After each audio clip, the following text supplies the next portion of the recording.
자, 다른 분들 조용히 하시고요. 박은정 의원님 다시 질문하세요. 잠깐만요. 시간 다시 넣으시. 저기 됐죠? 네, 질문하겠습니다. 질의하세요. 네, 차장님 그 사법부 독립이 뭐라고 생각하십니까? 차장님께서 평소 생각하시는 사법부 독립은 무엇이라고 생각하십니까?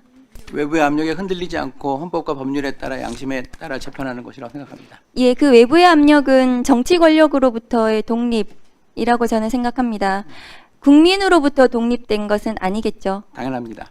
그런데 대선을 한 달 앞두고 대법원이 정치에 개입하였다고 의심을 받는 판결이 내려졌습니다.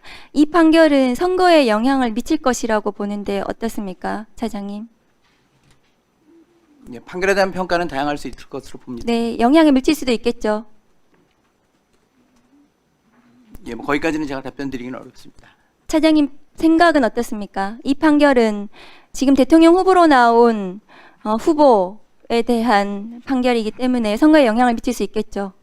뭐 유권자가 판단하는데 참고할 수 있는 사항은 될 것 같습니다. 예, 영향을 미칠 수 있습니다. 그런데 이 판결은 사실상 대선 전에 확정이 어려운 것으로 보여집니다. 형사소송법상 그 상고 기간이라든가 이런 것들을 다 다 확인해 봤을 때 그렇지 않습니까? 물리적으로 좀 어려운 측면은 있겠습니다만 제가 여기서 다 놓고 말씀드리기는 어렵습니다. 예, 물리적으로 어렵습니다. 왜냐하면 재상고에 걸리는 아주 즉일 선고를 한다 하더라도 27일이 필요하고 항소심에서 지금 필요한 재판이 있기 때문에 물리적으로는 불가능해 보이는데요, 차장님. 그러니까 최종 확정까지 말씀을 네, 하신다면 확정까지요. 뭐 지금 파기환송심에서 어떤 속도로 재판을 할지는 현재로서는 알 수는 없는 상태고요. 또 뭐 가정적으로 거기에 대해서 다시 재상고를 한다면 기간이 촉박한 거는 맞는 것 네, 같습니다. 촉박이 아니라 불가능해 보이거든요.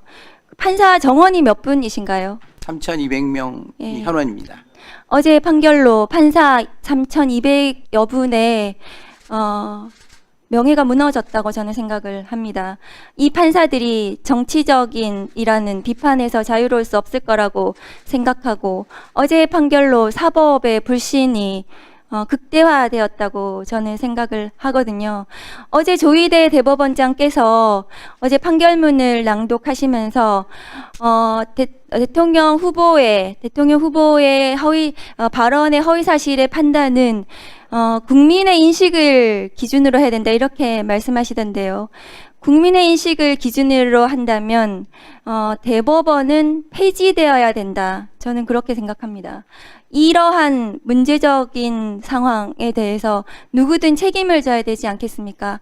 판사들의 지금 3,200여 분의 판사의 정치 판사라는 비판, 명예가 무너졌거든요. 누가 책임지시겠습니까?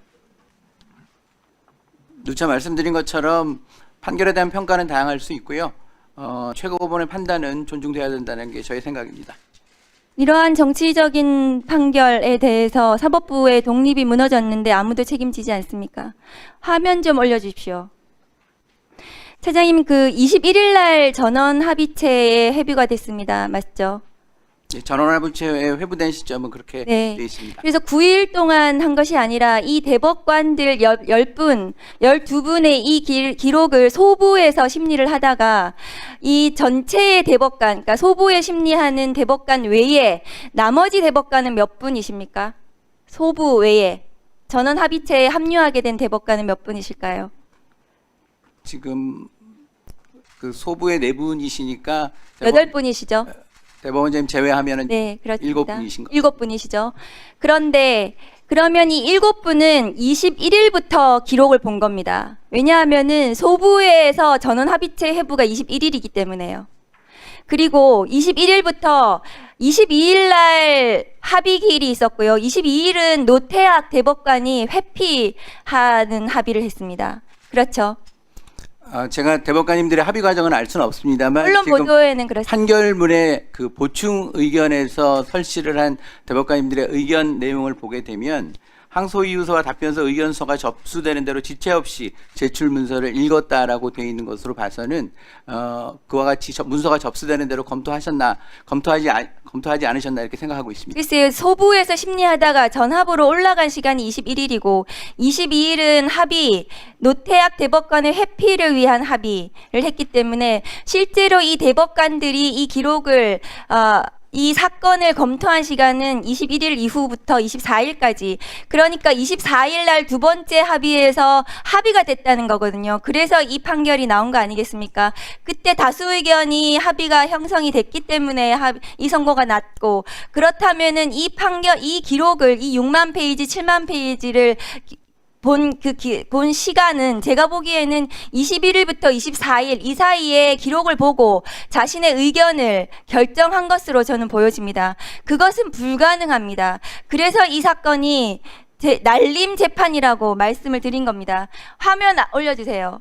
법원행정처 자료에 따르면 21대 총선 직후 선거법 위반으로 기소돼서 국회의원들의 상고심 선고까지 걸린 시간이 평균 119일입니다.